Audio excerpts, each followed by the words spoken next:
दोस्तों, हम सीरीज कर रहे हैं जिम कॉर्बेट की ओमनीबस की। और उसमें बुक चल रही है जंगल लॉर्ड।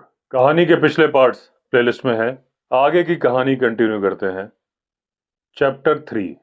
अब जिम कॉर्बेट बोलते हैं कि मेरी जंगल ट्रेनिंग के 3 लेसन्स कंप्लीट हो चुके थे, जो कि मेरे बड़े मुझे सिखा रहे थे। मुझे बंदूक पकड़ना भी सिखा दिया गया था, बंदूक को लोड करना भी सिखा दिया गया था, बंदूक से फायर करना भी सिखा दिया गया था। मुझे उन जंगलों में लेके जाया गया था जिन जंगलों में टाइगर भी थे, भालू भी थे। शायद मेरे बड़े मुझे यह सिखाना चाहते थे कि जब तक जानवर घायल ना हो, वो खतरनाक नहीं होता। अब कोई भी लेसन लर्न किया हुआ तभी माना जाता है जिसे कि बड़ों ने सिखाया हो और छोटे उसे आगे जाके भूले ना। मैंने ये सबक बड़े अच्छे से सीख लिए थे। अब इन लेसन्स का मेरे आगे आने वाली जिंदगी में फील्ड स्पोर्ट्स में फायदा हो या ना हो, फर्क नहीं पड़ता। लेकिन मुझे खुशी है इन लेसन्स का मुझे फायदा हुआ। मुझे आगे क्या करना है ये मेरे ऊपर छोड़ दिया गया। मेरे साथ जोर जबरदस्ती नहीं की गई कि तुमको ये करना है और ये नहीं करना है। अब जो लड़के होते हैं उनमें बुद्धिमत्ता की कोई कमी नहीं होती, यानी कि इंटेलिजेंट होते हैं। और जहां पर फील्ड स्पोर्ट की जो सुविधा हो, उपलब्ध हो, उसके अनुसार उन्हें अपना स्पोर्ट चुनने की स्वतंत्रता मिलनी चाहिए। अगर किसी का किसी फील्ड स्पोर्ट में इंटरेस्ट नहीं है तो उसे जबरदस्ती उसमें नहीं भेजना चाहिए। मुझे निमोनिया हो गया था, ऐसा निमोनिया जिसमें मैं मरते मरते बचा। मेरी बहन और मेरी माँ मेरी तीमारदारी कर रहे थे और टॉम ने भी उसमें मदद की थी। और जब ये मौका आया कि मुझे जिंदगी जीने का मौका दिया जाए अपनी पसंद से, वो जिंदगी जो मेरे हाथ से निकलते निकलते बची थी निमोनिया की वजह से, तो टॉम ने मुझे एक गुलेल ला के दी। जब मैं बेड पे बैठा हुआ था तो टॉम ने अपनी पॉकेट से वो गुलेल निकाल के दी। पास में रखा था एक कप बीफ जूस का। टॉम ने कहा, तुम्हें यह पीना पड़ेगा ताकि तुम इतने मजबूत हो जाओ कि तुम गुलेल चला सको। मैंने बिना ना नुकुर किए वो जूस पी लिया और टॉम ने जितनी भी हिदायतें दी वो मैं सुनता रहा। मेरे अंदर जंगल का इंटरेस्ट जगा रहे जब तक मैं बीमार हूं या पलंग पर हूं। टॉम मुझे जंगल की कहानियां सुनाता रहा और मुझे यह भी बताता रहा कि मुझे किस तरह से इस्तेमाल करना है अपनी गुलेल को। टॉम से मुझे मालूम चला कि जो स्पोर्ट्समैन होते हैं, यानी कि शिकारी होते हैं, उनके लिए जंगल में शिकार का सीजन 2 हिस्सों में बटा होता है। एक तो क्लोज्ड सीजन, एक ओपन सीजन। अब जो क्लोज सीजन होता है उस दौरान मुझे अपनी गुलेल साइड में रखनी होगी, क्योंकि ये बर्ड्स का ब्रीडिंग सीजन होता है। वो अपने अंडों पे बैठती हैं, अपने छोटे बच्चों का ख्याल रखती हैं। ऐसे वक्त में उन्हें मार देना बच्चों को अनाथ करना है और ये बहुत ही क्रूर बात है। अब जो ओपन सीजन होता है उस दौरान मैं अपनी गुलेल का इस्तेमाल कर सकता था और मैंने किया। हर तरह की बर्ड्स को उस गुलेल से मारा। ग्रीन पिजन्स और ब्लू रॉक पिजन्स जो हमारे इलाके में बहुतायत से पाए जाते थे, उनका शिकार भोजन के लिए किया जाता था। बाकी की बर्ड्स की हम खाल निकाल लेते थे। टॉम ने मुझे खाल उतारने वाला एक चाकू लाके दिया था और एक डब्बा लाके दिया था आर्सेनिकल सोप का। अब खाल कैसे उतारते हैं इसकी ट्रेनिंग टॉम ने मुझे दी नहीं थी, लेकिन एक बार टॉम को एक खलीज फीजेंट की खाल उतारते हुए देख के मुझे अंदाजा लग गया था कि बर्ड्स की खाल कैसे उतारते हैं। और बाद में अभ्यास करते करते मैं इस काम में परफेक्ट हो गया। एक हमारा कजिन था जिसका कि नाम था स्टीफन डीज। वो एक बुक बना रहा था कुमाऊं की बर्ड्स के बारे में। उसकी बुक में करीब 480 यानी 480 चित्र बनाए गए थे बर्ड्स के। और मुझे खुशी है कि उनमें से ज्यादातर चित्र मेरी बर्ड्स के कलेक्शन से देखकर बनाए गए थे। टॉम के पास दो कुत्ते थे। एक का नाम था पॉपी और दूसरे का नाम था रेड पी। ये दोनों कुत्ते भूखे टॉम को मिले थे काबुल में, जब वो युद्ध लड़ने के लिए गया था। वो उन कुत्तों को अपने साथ भारत ले आया था। और एक था मैगोग, लिवर एंड व्हाइट स्पैनियल। बड़ी ही खूबसूरत पूंछ थी उसकी। अब छोटे बच्चों के लिए पॉपी का कोई इस्तेमाल नहीं था, लेकिन मैगोग जो काफी मजबूत था, वो मेरा रखवाला बन के चलता था जंगल में। ये मैगोग था जिसने मुझे सिखाया कि जंगल में जाते वक्त घनी झाड़ियों के नजदीक से नहीं गुजरना चाहिए। कोई जंगली जानवर वहां पर आराम कर रहा होगा, डिस्टर्ब हो जाएगा, सडन अटैक कर देगा। और मैगोग ने मुझे यह भी बताया कि एक कुत्ता इतनी शांति से बिना आवाज किए जंगल में चल सकता है जितनी शांति से एक बिल्ली चलती है। अब मैगोग की वजह से जो मुझे कॉन्फिडेंस आया था, उस वजह से मैं घने जंगलों के काफी अंदर तक जाने लगा, जिन जंगलों में पहले जाने से मैं बहुत डरता था। और मेरे गुलेल से शिकार करने के दिनों में एक रोचक घटना या इनकाउंटर हुआ जिसमें करीब करीब मैगोग की जान चली गई थी। उस दिन हम गुलेल लेके चिड़ियों के शिकार पर गए थे।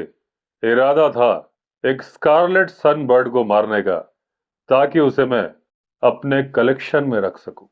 तभी रास्ते में हमें मिल गया डेंसे, जो वॉक करने के लिए निकला था अपने डॉग के साथ, जिसका कि नाम था थिसल।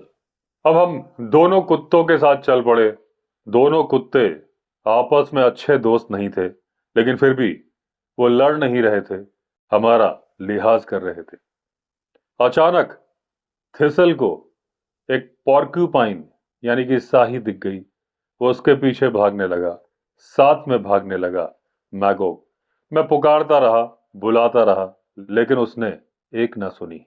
अब डैन से अपने साथ कैरी कर रहा था मजल लोडिंग शॉटगन, लेकिन वो उसका इस्तेमाल नहीं कर पा रहा था, क्योंकि उसे डर था कि वो गोली, वो छर्रे उन कुत्तों को ना लग जाए, जो कि कभी पॉर्क्यूपाइन के इस तरफ भाग रहे थे, कभी उस तरफ। वो उसे काटने की कोशिश कर रहे थे। अब डैन से एक मजबूत आदमी था, लेकिन दौड़ने में बहुत अच्छा नहीं था, और आज तो उसके पास शॉटगन भी थी। तो वो कुत्ते पॉर्क्यूपाइन के पीछे भाग रहे थे, उनके पीछे मैं भाग रहा था। डैन से काफी पीछे छूट गया था। अब जो पॉर्क्यूपाइन होते हैं बड़े ही खतरनाक होते हैं। उनका शिकार करना बहुत मुश्किल होता है। वो अपने कांटे फेंक के नहीं मारते या निशाना लगा के नहीं मारते, लेकिन उनकी पकड़ जमीन पर बड़ी मजबूत होती है। वो एक जगह खड़े हो जाते हैं, हमला होने पे अपने कांटे खड़े कर लेते हैं और फिर पीछे की तरफ हटते हैं। जब मैंने पीछे भागना शुरू किया था कुत्तों के, तो मैंने अपनी गुलेल को अपनी जेब में रख लिया था। वहां से एक छड़ी तोड़ ली थी और मैं कोशिश कर रहा था कि कुत्तों के नजदीक पहुंच जाऊं। जब जब मैं उस पॉर्क्यूपाइन के पास पहुंचता था, वो मुझ पे हमला करने के लिए मेरी तरफ भागती थी, लेकिन कुत्ते मुझे बचा लेते थे, नहीं तो वो अपने कांटों से मुझे छेद देती। अब जब पॉर्क्यूपाइन का पीछा करते करते कुत्ते और उनके पीछे मैं करीब आधा मील की दूरी तक आ गए, तो हम पहुंच गए एक रवीन में।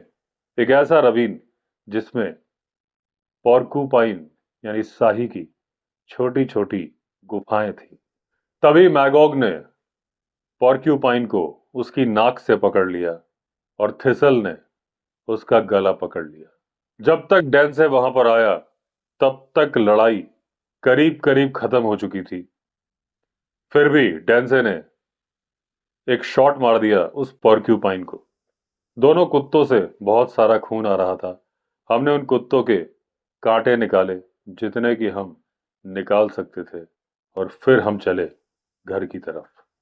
पॉर्क्यूपाइन के जितने कांटे निकले थे वो तो निकल गए थे, बहुत सारे टूट गए थे, और हमारी उंगलियों से हम उन्हें निकाल नहीं पा रहे थे, क्योंकि पॉर्क्यूपाइन के कांटे अंदर से मुड़े हुए होते हैं।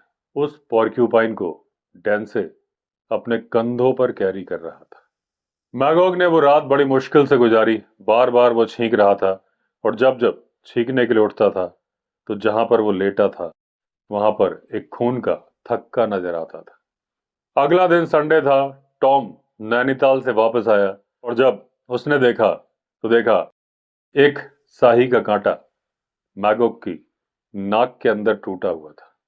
बहुत मेहनत के बाद चिमटी से टॉम के पकड़ में वो कांटा आ गया, और जब उसे खींच के निकाला तो वो कांटा था 6 इंच का। अब स्याही का कांटा काफी मोटा होता है। उससे लिखने वाले पेन बनाए जाते थे, होल्डर, जो कि स्याही में डुबो डुबो के लिखे जाते थे। जब हमने वो कांटा निकाला तो इतना गहरा छेद जो मैगॉग की नाक के अंदर था, उससे खून का फव्वारा फूट पड़ा। हमने उसे रोकने की कोई भी कोशिश नहीं करी, क्योंकि रोकना संभव भी नहीं था, और हमें कोई उम्मीद नहीं थी कि अब ये मैगॉग बचने वाला है। लेकिन अच्छी तीमारदारी की वजह से मैगॉग बच गया। थिसल को उतनी चोटें लगी नहीं थी। वो उस पॉर्क्यूपाइन के उतने नजदीक गया नहीं था। और जब मुझे मजल लोडिंग गन दी गई, वो कैसे दी गई उसके बारे में मैं आपको बाद में बताऊंगा। मैगॉग और मुझे दो एक्साइटिंग एक्सपीरियंसेस हुए। एक तो कालाडूंगी में, और दूसरा हुआ नैनीताल में। एक गांव था, नया गांव, जिसके बारे में मैंने अपनी दूसरी बुक में जिक्र किया है। ये पूरी तरह से खेतों से भरा हुआ गांव था।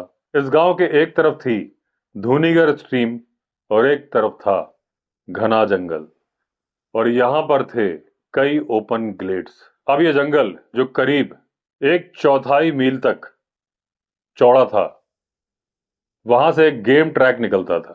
इस जंगल में बहुत सारे जंगली जानवर थे। हिरण थे, जंगली सुअर थे, रेड जंगल फाउल यानी कि जंगली मुर्गे थे, और ये फसलों को बहुत नुकसान पहुंचाते थे। यहां पर मुझे और मैगॉग को एक बड़ा ही रोचक और खतरनाक एक्सपीरियंस हुआ। नया गांव हमारे कालाडूंगी से 3 मील की दूरी पर है, और एक दिन सुबह सुबह मैं और मैगॉग निकल पड़े और चल पड़े नया गांव की तरफ मोर के शिकार के लिए। एक चौड़ी सड़क थी जो उस तरफ जाती थी। मैं और मैगॉग सड़क के बीचों बीच चल रहे थे, क्योंकि अभी उजाला पूरी तरह हुआ नहीं था, और वो जंगल भरा पड़ा था टाइगर और लेपर्ड से। झाड़ी के किनारे चलना यानी हमले का डर। अब हम उस जगह पे पहुंच गए जहां पर गेम ट्रैक सड़क से मिलता था, और अब उजाला भी हो रहा था। अब यहां पर मैंने तय किया कि मैं अपनी गन को लोड करूंगा। ये बड़ा लंबा और मेहनत वाला काम था। सबसे पहले बारूद निकालो, बंदूक की नली में उसे भरो, एक मोटे गट्ठे से उसे ठोको। अब उसके बाद शॉट को मेजर करना होता था, उसी गट्ठे पर रखना होता था, और उसको भी अंदर ठोकना पड़ता था। अब जब ठोकते ठोकते रैम रॉड पीछे की तरफ उछल जाती थी, तब माना जाता था कि बंदूक लोड हो गई है। उसके बाद हाफ कॉक के पास एक हैमर लगाना होता था, फिर उसके निप्पल पे एक कैप लगानी होती थी। अब जब ये सारे काम मैंने कर लिए तो उसके बाद जो सामान बचा था उसे अपने पिट्ठू बैग पे रख लिया। उसके बाद मैं और मैगॉग चल पड़े उस गेम ट्रैक पर। कई सारे जंगल फाउल और पी फाउल हमारे सामने से गुजरे, लेकिन मैं उन तक निशाना बना नहीं पाया। उसके पहले ही वो चले गए। अभी हम आधा मील चले ही थे कि हमको दिखी एक ओपन ग्लेड, और जैसे ही हमने उस ग्लेड यानी खुले एरिया में कदम रखा, 7 मोर एक के पीछे एक सामने से गुजरे। अब जहां से उन्होंने क्रॉस किया था वहां तक हम सावधानी से गए। अब मैंने मैगॉग की जिम्मेदारी लगा दी उन मोरों को दौड़ाने की, क्योंकि जब मोर को एक कुत्ता दौड़ाता है घने जंगल में, तो उड़ के ऊंचे पेड़ों पर बैठ जाते हैं। और मेरी जो परिस्थितियां थी, उसमें पेड़ पर बैठे हुए मोर को मारना भी मेरे लिए आसान नहीं था। तो एक मोर को मारने में हमें अच्छी खासी मेहनत करनी पड़ी। हमें यानी मैं और मैगो। मैगोग को मोर के पीछे दौड़ना बहुत पसंद है, और जब वो मोर पेड़ के ऊपर बैठ गए, वो पेड़ के चक्कर काटता रहा। उन मोरों का ध्यान मैगोग की तरफ था, और धीरे से मैंने अपना काम कर दिया। अब जिस तरफ वो 7 मोर गए थे, वो जंगल के अंदर पैरों पे जा रहे थे, उनके पीछे गया मैगोग। तभी अचानक पंखों के फड़फड़ाने की आवाज आई, मोर के उड़ने की, और स्ट्रेस कॉल आई। और तभी मैगोग की घबराहट भरी चिल्लाने की आवाज आई, और उसके पीछे से आई एक दहाड़ टाइगर की। अब वो मोर मैगोग को दौड़ाते हुए एक सोते हुए टाइगर के ऊपर ले गए थे। अब मोर, कुत्ता और टाइगर सारे के सारे आश्चर्यचकित थे। अपना डर अलग अलग तरह से अपनी आवाज में दे रहे थे। अब मैगोग ने पहली डर भरी चिल्लाहट के बाद जोर जोर से भौंकना शुरू कर दिया, यहां वहां दौड़ना शुरू कर दिया, और टाइगर था कि दहाड़ते हुए उसके पीछे दौड़ रहा था। अब मैगोग को भी ना जाने क्या सूझी। उसने सोचा, बचने का एक ही उपाय है, अपने मालिक की तरफ चला जाए। और वो आने लगा मेरी तरफ। उसके पीछे पीछे आ रहा था टाइगर। अब मालिक करे तो क्या करे। अब कंफ्यूजन में एक मोर उड़ता हुआ आया और ठीक उस पेड़ के ऊपर बैठ गया जिसके नीचे मैं खड़ा था। लेकिन अब वो समय आ चुका था कि जब मुझे बर्ड्स में कोई इंटरेस्ट नहीं था। इंटरेस्ट था तो कैसे यहां से निकला जाए और जाया जाए ऐसी जगह जहां दूर दूर तक कोई भी टाइगर ना हो। अब मैगोग मेरी तरफ आ रहा था, उसके पीछे पीछे आ रहा था टाइगर। लेकिन मैंने सोचा, मैगोग के पास तो 4 पैर हैं भागने के लिए, मेरे पास तो केवल 2 ही पैर हैं। तो जिसने की शर्म, उसके फूटे करम। मैंने शर्म हया सब छोड़ के, मैगोग को भी छोड़ के, जोरदार तरीके से भागना शुरू किया, जितना तेजी से मैं भाग सकता था। लेकिन मैगोग, क्योंकि उसके पास 4 पैर थे, भागते भागते मुझसे आगे निकल गया, जैसे मुझसे कह रहा हो, मालिक तुम डाल डाल तो मैं पात पात। थोड़ी देर बाद टाइगर के दहाड़ने की आवाज रुक गई। अब मैं मन ही मन टाइगर की कल्पना कर रहा था कि वो जंगल से निकल के ओपन ग्लेड पे आया होगा, अपने पिछले पैरों पर बैठ गया होगा और हंस रहा होगा। उसके सामने एक कुत्ता भाग रहा था, और उसके पीछे कुत्ते का मालिक। वो इस बात पर भी हंस रहा था कि ये कुत्ता और उसका मालिक अपनी जान बचाने के लिए भाग रहे हैं, जबकि मैं तो सिर्फ कुत्ते को भगा रहा था कि मुझे डिस्टर्ब मत करो। अब कॉर्बेट बोलते हैं कि मुझे एक और एक्सपीरियंस हुआ जब हम काला डूंगी से नैनीताल की तरफ जा रहे थे। इस टाइम पर मैं अकेला था। मैगोग ने फ्रेंच लीव ले ली थी और एक लेडी फ्रेंड के यहाँ चला गया था। जब मैं वहां से निकला तो मैगोग था नहीं, तो मेरे पीछे भी नहीं आया। अब मैं घने जंगल को अवॉइड करते हुए ओपन स्ट्रेचेस से जा रहा था, और मेरी निगाह थी कि मुझे कोई जंगली मुर्गा या मुर्गी मिल जाए। ये बात है नया गांव के नीचे गड़प्पू रोड की। बहुत सारी जंगली मुर्गियां मुझे नजर आ रही थी, लेकिन कोई भी मुझे अपने नजदीक नहीं पहुंचने दे रही थी ताकि मैं उन्हें गोली मार सकूं। अब मैंने रोड को छोड़ दिया, जंगल के अंदर एंटर कर गया। ये एक ऐसा जंगल था जहां पर थे पेड़, झाड़ियां और बड़ी बड़ी घास। मैंने अपने जूते उतार दिए, स्टॉकिंग्स उतार दिए। अब मैं आगे बढ़ ही रहा था कि मुझे थोड़ी दूर पर नजर आ गया एक जंगली मुर्गा। वो पत्तियों को खोद रहा था अपने पैरों से। अब चाहे वो जंगली मुर्गा हो, चाहे आपके फार्म का मुर्गा, वो जब पत्तियों को खरोचता है, उसके बाद अपना सर ऊपर उठाता है, ये देखने के लिए कि आसपास कोई खतरा तो नहीं है। और जब खतरा नहीं होता, फिर वो अपना सर नीचे झुकाता है, उसके नीचे के कीड़े मकोड़े खाने के लिए। अब वो जंगली मुर्गा जो कि पत्तियों को खरोच रहा था, मेरी फायरिंग रेंज से बाहर था, तो मैं धीरे धीरे उसकी तरफ बढ़ने लगा। मैं 1 या 2 गज आगे बढ़ता था जब वो मुर्गा अपना सर नीचे झुकाता था। जैसे ही वो अपना सर ऊपर करता था, मैं बुत बन के खड़ा हो जाता था, यानी कि फ्रीज हो जाता था। मैं उसकी शूटिंग रेंज के नजदीक आया, तभी हल्की सी ढलान थी। मैं वहां पहुंचा। एक स्टेप बढ़ाना था, एक डिप्रेशन में जो कि घुटनों तक गहरा था, और उसमें लगी थी घास। एक स्टेप बढ़ाने के बाद 2 कदम और आगे बढ़ाने थे और मैं फायरिंग रेंज में आ जाता। वहीं पर एक बड़ा सा पेड़ था जिसमें मैं अपनी बंदूक रख सकता था, क्योंकि बंदूक बहुत भारी थी, और लगा सकता था निशाना। अब जैसे ही उस जंगली मुर्गे ने अपना सर नीचे किया, मैंने जल्दी से अपने नंगे पांव बढ़ाए उस डिप्रेशन में, और मेरा पैर पड़ा एक अजगर के ऊपर जो कि कुंडली मार के लेटा हुआ था। अभी कुछ दिन पहले ही मैं ऐसे दौड़ा था जैसे कोई बच्चा नहीं दौड़ता, और आज मैं ऐसे कूदा जैसे कोई बच्चा नहीं कूदता।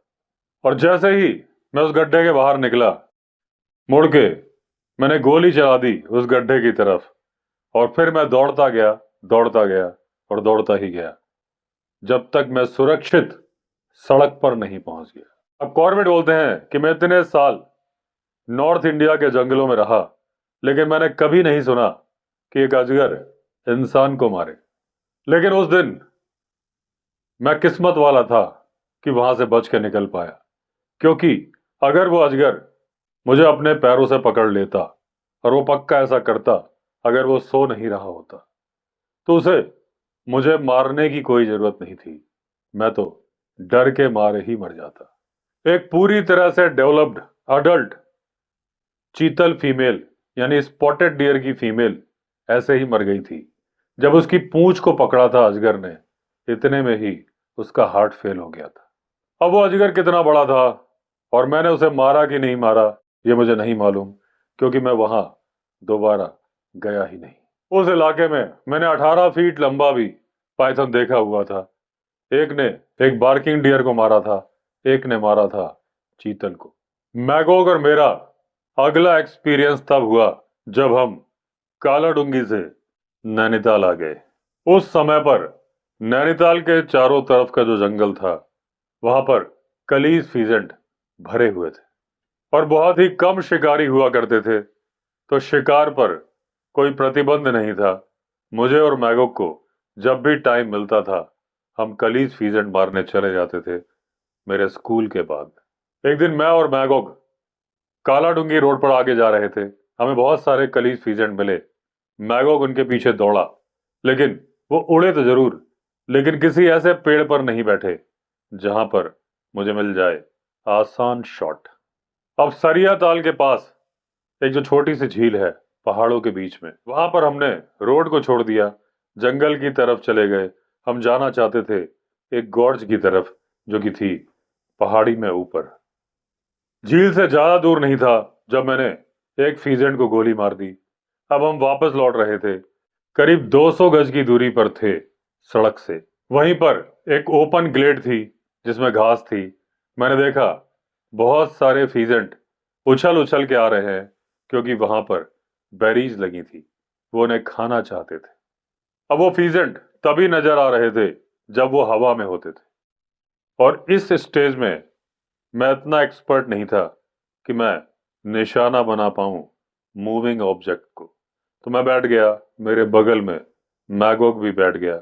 हम इंतजार करने लगे कि कोई बैठा हुआ फीजेंट मिल जाए। हम काफी देर से इस पोजीशन में बैठे थे, अभी भी फीजेंट उछल रहे थे, लेकिन दिख तभी रहे थे जब वो हवा में थे। तभी मैंने कुछ आदमियों के बात करने की आवाज और हंसने की आवाज सुनी। उनके बर्तनों की आवाज से मैं समझ गया कि वो दूध वाले थे। वो नैनीताल गए थे दूध बेचने, और अब अपने घर की तरफ वापस लौट रहे थे, जो कि था सरिया ताल के नीचे। मुझे उन आदमियों की आवाज 400 गज की दूरी से आने लगी थी। अभी एक मोड़ बाकी था, तभी उन आदमियों की आवाज ऐसे आने लगी जैसे कि वो किसी जानवर को भगा रहे हो। अगले ही मिनट मुझे जंगल से किसी बड़े जानवर के भागने की आवाज आई, लेकिन वो जानवर मेरी तरफ ही आ रहा था। अब क्योंकि घास बड़ी थी, नजर नहीं आ रहा था। तभी वो जानवर निकला फीजेंट के पास से, या फीजेंट के ऊपर ही गिर गया। सारे फीजेंट उड़े, और फिर जब वो ओपन ग्लेड में आया तो देखा वो बहुत बड़ा लेपर्ड था। लेपर्ड ने हमें देख लिया जब वो उछल के हवा में ही था, और जैसे ही वो जमीन पर गिरा, वैसे के वैसे जैसे जमीन पर चिपक गया हो, पोजीशन लेके बैठ गया। वो ग्लेड थोड़ा ऊंचाई पर था, लेपर्ड हमसे ऊपर था, और जब वो बैठा था, उसकी पूंछ से लेके उसकी मुंह तक सब कुछ दिखाई दे रहा था। अब जैसे ही लेपर्ड नजर आया था, मैंने अपना हाथ बंदूक से हटा दिया था और उसे रख दिया था मैगोग की गर्दन के ऊपर। उसके अंदर, उसकी नसों में जो तेजी के साथ खून दौड़ रहा था, मैं उसे फील कर पा रहा था। ऐसा लग रहा था खून में तूफान आ गया है। ऐसा ही कुछ मेरे अंदर भी चल रहा था। ये पहला लेपर्ड था जो मैंने देखा था, शायद मैगोग ने भी। हवा चल रही थी, और जो हमारे अंदर फीलिंग थी वो एक्साइटमेंट की थी। डर तो रत्ती भर भी नहीं लग रहा था। और क्योंकि हमें डर नहीं लग रहा था, इसलिए लेपर्ड को हमारे ऊपर हमला करने के लिए कोई कारण नहीं मिला। अगर हम डर रहे होते तो लेपर्ड हम पर हमला कर देता। ये बात मुझे इतने सालों के जंगल के एक्सपीरियंस के बाद मालूम चली। आदमियों द्वारा भगाए जाने के बाद वो लेपर्ड एक चट्टानों की तरफ जा रहा था। तभी हवा में उछलते हुए उसे एक बच्चा और एक कुत्ता दिख गया। वो फौरन एक जगह पे जम गया था, क्योंकि अब वो सोच रहा था क्या किया जाए, मार दिया जाए या छोड़ दिया जाए। लेकिन उसने जो हमारे ऊपर निगाह मारी थी, वो समझ गया था कि हम उसके लिए खतरा नहीं है, या हमारे इरादे उसके लिए बुरे नहीं है। क्योंकि लेपर्ड वो जानवर होता है जो तत्काल परिस्थितियों का अंदाजा लगा लेता है किसी भी दूसरे जानवर के कंपैरिजन में। और जब उसने अंदाजा लगा लिया कि हमारे इरादे नेक हैं, और दूसरा, जिस तरफ वो जा रहा है वहां कोई दूसरे इंसान नहीं है, तो वो उछला और फिर जंगल में गायब हो गया। अब जब वो उछल के गया और उस तरफ से जो हवा आ रही थी, उसकी खुशबू या उसकी गंध मैगोग को आई, वो गुर्राने लगा। उसकी गर्दन के बाल खड़े थे। अब मैगोग को डर लगा था, क्योंकि जब वो बैठा हुआ नजर आया तो मैगोग समझ नहीं पाया कि जानवर कौन है। अब वो समझा कि जिस जानवर से वो डर नहीं रहा था, वो तो उसे मार भी सकता था। क्योंकि वो सिर्फ लेपर्ड नहीं था, बहुत बड़ा लेपर्ड था, जंगल का सबसे बड़ा दुश्मन और कुत्तों का सबसे बड़ा दुश्मन। तो दोस्तों, इस तरह से एंड हुआ ये पार्ट। अगले चैप्टर में फिर मिलेंगे। अगर आपने चैनल सब्सक्राइब नहीं किया है तो चैनल सब्सक्राइब कर लीजिए। चलिए फिर मिलते हैं, तब तक के लिए all the best. Vande Mataram.